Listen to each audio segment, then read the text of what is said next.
जमीयत उलेमा हिंद के जो मुखिया हैं मौलाना महमूद मदनी, क्योंकि महमूद मदनी नहीं है, आप पूर्व में मिस्रा थे, दुबई थे, जिनकी दुकानें चल रही हैं, ऐशो आराम के जीवन जी रहे हैं, ये जी नहीं पाएंगे तो विभिन्न प्रकार के नारे गढ़ रहे हैं। इस्लामोफोबिया उनमें से एक है। हिंद में अतुल आक्रोश और आप देख रहे हैं द मीडिया वाइस। देश में मंदिर मस्जिद का विवाद थमने का नाम नहीं ले रहा और इधर ज्ञानव्यापी में शिवलिंग मिलने के बाद ये विवाद अपने चरम पे है। इसी बीच में 28 मई 2022 को उत्तर प्रदेश के देवबंद में जमीयत उलेमाए हिंद की एक बहुत बड़ी बैठक ऑर्गेनाइज की गई। इस बैठक में all India Muslim personal law board के अलावा मुस्लिम धर्म के जानकारों के साथ साथ बौद्धिक लोग भी शामिल हुए। इस जलसे में कह लें या बैठक में मंदिर मस्जिद, मथुरा की शाही ईदगाह और सिविल कोड को लेकर के कुछ खास चर्चाएं हुई। इस विषय पे बात करने के लिए हमारे साथ मौजूद हैं बाल योगी महंत अरुण पुरी जी।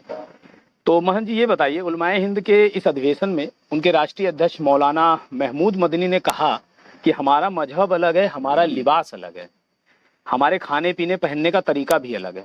यदि तुमको हमारा मजहब बर्दाश्त नहीं तो तुम कहीं और चले जाओ। आपको क्या लगता है इस बयान के कितने मायने हैं और इस बयान का क्या मतलब निकलता है? बहुत नमस्कार, आपका बहुत अभिनंदन है, आप और आपके सभी सम्मानित दर्शकों का।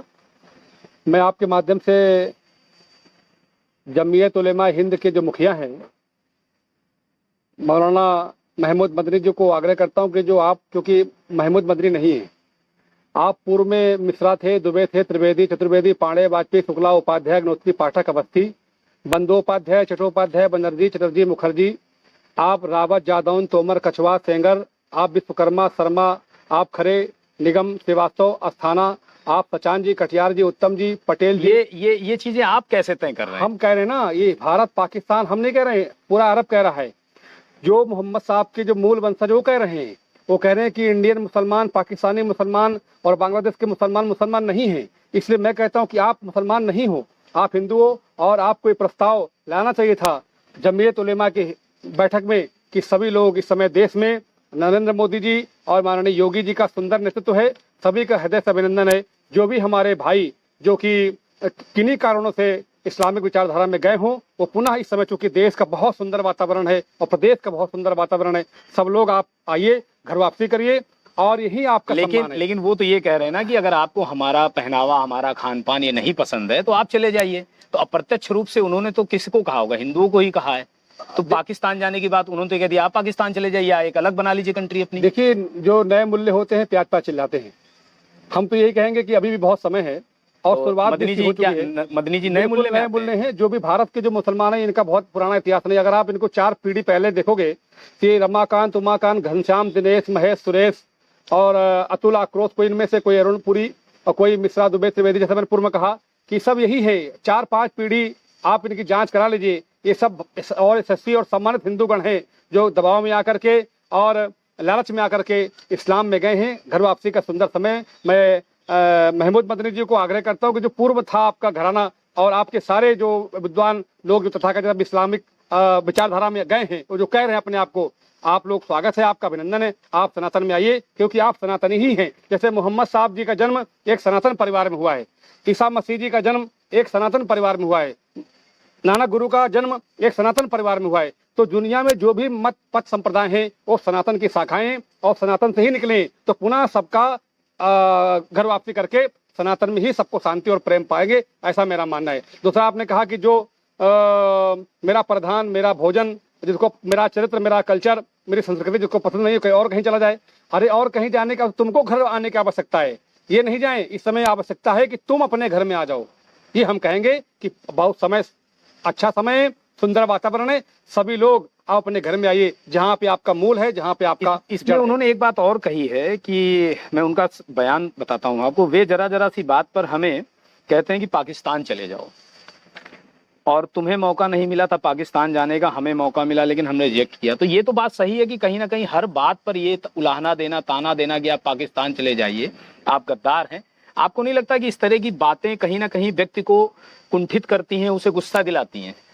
अरे पाकिस्तान क्यों चले? पाकिस्तान तो हमारा है, बांग्लादेश हमारा है, अफगानिस्तान हमारा है। ये बात तो उन्हें समझनी पड़ेगी जो इस तरह के बयान देते हैं। आने वाले समय में कोई नहीं बयान देता है। आने वाले समय में आप देख लीजिएगा, अगर भारतीय जनता पार्टी का शासन रहा तो 50-100 साल के अंदर ही ये बांग्लादेश, पाकिस्तान, ये सब अखंड भारत के हिस्सा होंगे और ये समस्त जो मुसलमान भाई हमारे हैं वो सब अपने घर में आएंगे, जहां से निकले थे वही इनको शांति, वही इनको प्रेम भारतीय मिलेगा। जनता पार्टी का आपने नाम लिया है, तो उस जलसे में बिना नाम लिए एक अप्रत्यक्ष आरोप भारतीय जनता पार्टी पे भी लगाया गया है, और वो आरोप था कि देश की सत्ता ऐसे लोगों के हाथ में आ गई है जो देश की सदियों पुरानी भाईचारे की पहचान को बदल देना चाहते हैं।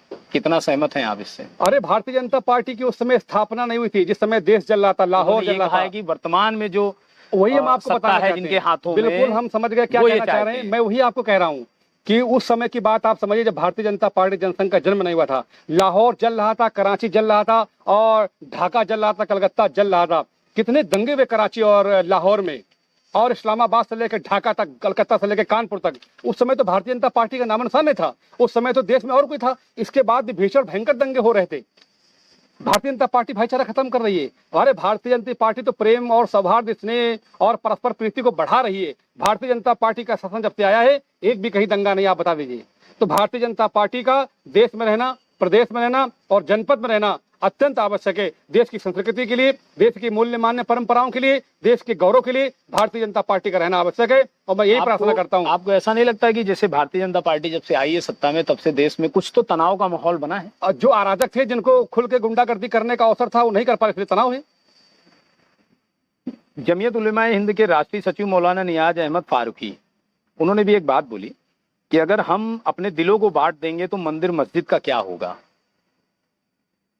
क्या लगता है आपको कि दिलों में जो खाई अरे पैदा ये की बात जा तुमको रही है? जब 50,000 लगभग मंदिर आपने तोड़ के मस्जिद बनाई तब नहीं समझ में आया, आज समझ में आ रहा है। जब मंदिरों को पुनर्वापसी लेने का समय आ गया है तब तुम्हें समझ में आया कि हिंदू मुसलमान नहीं रहेंगे तो मंदिर मस्जिद का क्या होगा। यही बात तुमने आज तक तुम्हारे जो तथाकथित पूर्वज रहे, जो आक्रांता रहे, आक्रमणकारी रहे, जो सऊदी अरब के हैं, जो आप नहीं हो, आपको भी बनाया गया है। आप भी उनके शिकार हुए हो। आपके बाबा और बाप निसंदेह सनातनी रहे होंगे, परंतु आपको भी उन्होंने बरगलाया, बहकाया, लालच दिया और आपको भय दिखाया। आप चले गए, भाग के छोड़ गए। हम भगौड़े नहीं है, आप भगौड़े हो मगर सनातनी हो, फिर भी आपका स्वागत है। एक बात उन्होंने और बोली है कि वर्तमान में हमारा देश धार्मिक भेदभाव और नफरत की आग में भी जल रहा है। हमने कहा ना, इसका मैंने पूर्व में कहा कि वर्तमान में बहुत शांति है, देश में कहीं किंचित भी घटनाएं नहीं है। तो ये इन्हें क्यों लग रहा है ऐसा? इन्हें ऐसा लग रहा है कि नफरत और क्योंकि इनका धार्मिकता स्वभाव रहा ना अराजकता का। आज ISI से लेकर के कुल कहते हैं कि जाहिलों का काम है दंगे करना। कराची में और अफगानिस्तान में आप चीजें नियंत्रण से बाहर जा रही हैं। लाखों लाख मोबाइल इकट्ठे करके और आग लगा दी गई। मोबाइल रखने का अधिकार छीन लिया गया अफगानिस्तान में। आप महिलाओं को खुली हवा में जीने का अवसर छीन लिया गया है। बहन बेटी एक बयान नहीं कर सकती, खुले में सांस नहीं ले सकती है। टीवी में जब तक बोरका पहन के नहीं आएगी तो एंकरिंग नहीं कर सकती है। वो संवाद स्थापित नहीं कर सकती है और विद्यालय में पढ़ नहीं सकती है। ये इस्लामिक कंट्रियों की जो स्थिति है और वही करने का अवसर नहीं मिल रहा है, इसलिए घुटन महसूस हो रही है इनको। बाकी जो इस समय देश का बहुत सुंदर जो राष्ट्रवादी लोग हैं उन्हें यानी आनंद है आप इस समय। एक तरह से मानते हैं कि ये यही लोग हैं जो माहौल खराब कर रहे हैं? निसंदेह ऐसा लगता है, क्योंकि अब बताइए कहाँ दंगा हो रहा है। चारों तरफ शांति है, आनंद है, प्रेम है, सौहार्द है, एक कहीं घटना नहीं थी। मगर जो घटना करने वाले लोग थे वो इस समय अशांत थे। उनको लगता है कि अवसर नहीं मिल रहा है। जो मैं खुलेआम जो समाज में, बाजारों में, सड़कों में जब बहन बेटियों का चलना दुबर होता था और अराजकता करने का अवसर उनको खूब मिलता था, अब नहीं मिल रहा है, इसलिए बहुत उनको मानसिक परेशानी है, इसलिए अशांति इस है। जलसे में एक शब्द और निकल के आया है, इस्लामोफोबिया। इस्लामोफोबिया की बात की गई और जलसे में ये कहा गया कि 15 मार्च को पूरे देश में आगे से इस्लामोफोबिया दिवस मनाया जाएगा। इस्लामोफोबिया यानी कि उनका कहना है कि इस्लाम में धर्म के नाम पे शत्रुता नहीं, बल्कि इस्लाम के खिलाफ भय और नफरत को दिल और दिमाग पर हावी करने की एक कोशिश है इस्लामोफोबिया। आपको लगता है कि देश में ऐसा कुछ चल रहा है जिसमें इस्लाम के खिलाफ नफरत पैदा की जा रही हो, इस्लाम के खिलाफ एक माहौल तैयार किया जा रहा हो कि नफरत का, कि लोग इस्लाम के नाम से ही नफरत करें?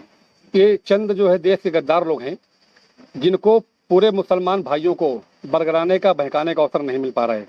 करोड़ों करोड़ों जो हिंदू थे मुसलमानों में फिर से इनको भय है कहीं, क्योंकि ऐसा वातावरण बनता जा रहा है देश का कि करोड़ों करोड़ मुसलमान सनातन में आने के लिए तैयार बैठा हुआ है। तो इनको भय कि इनकी दुकानें सबकी बंद हो जाएंगी।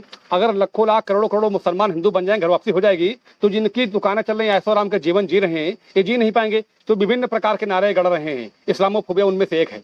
इनको लग रहा है कि हम उसका दिवस मनाएंगे और एन केन प्रकरण को मुसलमान भाइयों को भयभीत करना चाहते हैं, क्योंकि इनके विचार में बंधे रहें, पिरोए रहें, ताकि जो एक बहुत बड़ी जो मुसलमान भाइयों की जो लगता है कि जैसे 25-30 करोड़ लोग हैं, तो उनमें हमारा आधिपत्य रहे, उनमें हमारा नियंत्रण रहे, उनके हम शीर्ष से नेता बने रहे, ये उनके मन में भाव है। इसलिए लगातार इस मुद्दों को उठा करके और भोले भाले जो आम मुसलमान हैं, जो हिंदू थे, उनको बरकरार हैं, उनके ऊपर नियंत्रण स्थापित करने का प्रयास कर रहे हैं। जबकि ऐसा चलेगा नहीं। अब समय आ गया है कि बहुत सारे मुसलमान भाई हमारे घर वापसी करने को तैयार बैठे हैं और कर रहे हैं।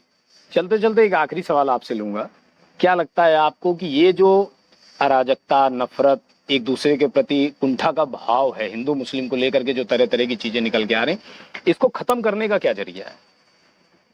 एक ही गिर जाए, घर वापसी हो जाए सबकी।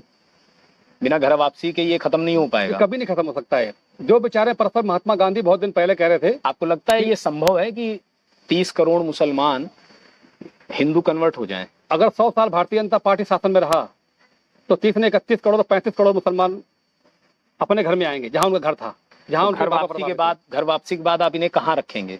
घर में रखेंगे। किस कास्ट में रखेंगे? जो जहां थे, जात की जो व्यवस्था, जहां थे। अगर वो चाहे तो राजपूत लिख सकते हैं, वो चाहे तो ब्राह्मण लिख सकते हैं, वो चाहे तो जिसके माध्यम से जो घर वापसी का, अगर मेरे माध्यम से आएगा तो मैं उनको ब्राह्मण में सम्मान क्या करूंगा। जो पुराने हिंदू होंगे, अभी जो हिंदू हैं, वो संबंध स्थापित करेंगे? निसंदेह ऐसा वातावरण बन रहा है देश का, लोग स्वीकार कर रहे हैं, लोग सम्मान कर रहे हैं, लोग आगे बढ़ के आ रहे हैं और अधिक सम्मान उनका। अभी काशी वाराणसी में एक मुसलमान परिवार सनातन में वापस आए हैं, अपने घर में वापस आए, उनका बहुत अभिनंदन किया हिंदू समाज ने, उनका आदर के राजपूत लिख रहे हैं, अपना गोत्र लिख रहे हैं। तो सबका बड़ा आदर, सबका बड़ा सम्मान है और मैं कहता हूँ यही शांति मिलेगी जहाँ की आप थे, क्योंकि मूल में ही जब जहाज पानी में चलता है और परिंदा उड़ता है, बहुत दूर की यात्रा करता है, थक जाता है, फिर लौट के अपने घर में जहाज में आता है।